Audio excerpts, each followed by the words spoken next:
शहर का नाम था उज्जैन। ओम नमः शिवाय। पुरानी गलियों, मंदिरों और तंत्र मंत्र की कहानियों के लिए मशहूर शहर। उसी शहर में रहता था अद्वैत मिश्रा, 28 साल का एक साधारण सरकारी क्लर्क। सुबह 9 से शाम 5 की नौकरी, एक छोटा सा किराए का कमरा, न ज्यादा दोस्त न ज्यादा दुश्मन। अद्वैत का जीवन बेहद सीधा साधा था। हर सुबह मंदिर जाना, ऑफिस जाना, शाम को चाय पीना और रात को किताब पढ़कर सो जाना। उसे तंत्र मंत्र, भूत प्रेत जैसी बातों पर बिल्कुल भरोसा नहीं था। उसके लिए ये सब सिर्फ पुराने लोगों की बनाई कहानियां थीं। लेकिन उसे क्या पता था कि कुछ कहानियां खुद को झूठ साबित करने के लिए जिंदा हो जाती हैं। सब कुछ तब बदला जब एक रात अद्वैत देर से घर लौटा। घड़ी में रात के 12:12 बज रहे थे। जैसे ही उसने दरवाजा खोला, उसे लगा कोई उसके बहुत पास खड़ा है, लेकिन कमरे में कोई नहीं था। अद्वैत ने इसे थकान समझकर नजरअंदाज कर दिया। पर उसी रात जब वो सो रहा था, उसके दाएं कान में किसी ने धीरे से फुसफुसाया, अद्वैत। वो झटके से उठ बैठा। कमरा खाली, खिड़की बंद, दरवाजा बंद। अगले दिन ऑफिस में उसका ध्यान बार बार भटकने लगा। उसे लगता जैसे कोई उसकी बातें सुन रहा है। शाम को जब वो चाय पी रहा था, तो फिर वही आवाज, तुम बहुत अकेले हो।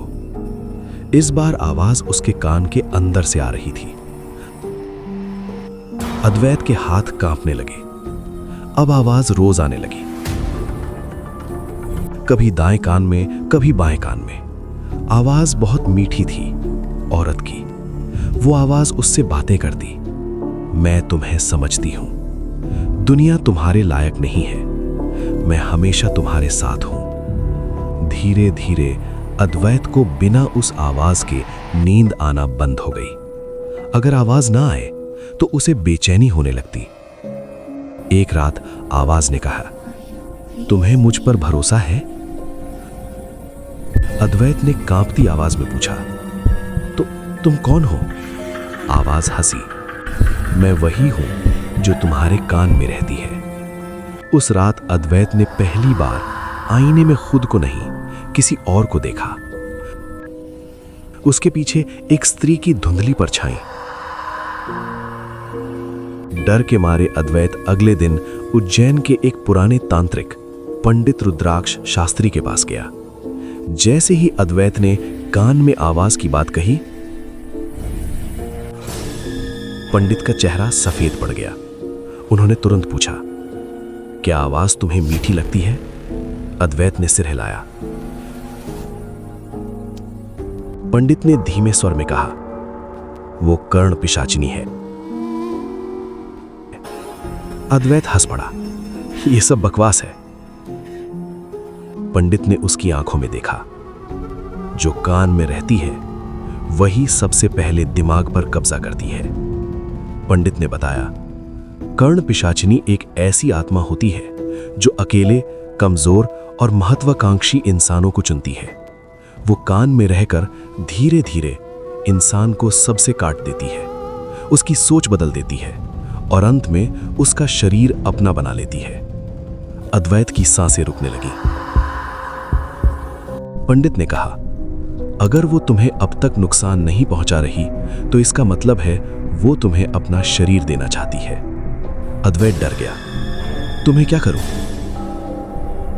पंडित ने कहा, आज रात तुम्हें अकेले रहना होगा और उसकी बात माननी होगी। रात हुई। अद्वैत कमरे में अकेला बैठा था। आवाज आई, तुम मेरे बिना कुछ नहीं हो। अद्वैत ने हिम्मत करके कहा, मैं तुम्हें अपना शरीर नहीं दूंगा। आवाज अचानक बदल गई। अब वो मीठी नहीं थी, तो मैं इसे ले लूंगी। कमरे का बल्ब फट गया। आईने में अब सिर्फ वही स्त्री थी और अद्वैत आईने में नहीं दिख रहा था। अगली सुबह पड़ोसियों ने अद्वैत को सामान्य रूप से ऑफिस जाते देखा। सब कुछ ठीक था, लेकिन जब कोई उसके पास जाता तो उन्हें लगता अद्वैत कभी जवाब नहीं देता, बस मुस्कुराता रहता है। और हर रात जब वो सोता, किसी के कान में एक मीठी आवाज फुसफुसाती है, अब तुम्हारी बारी है।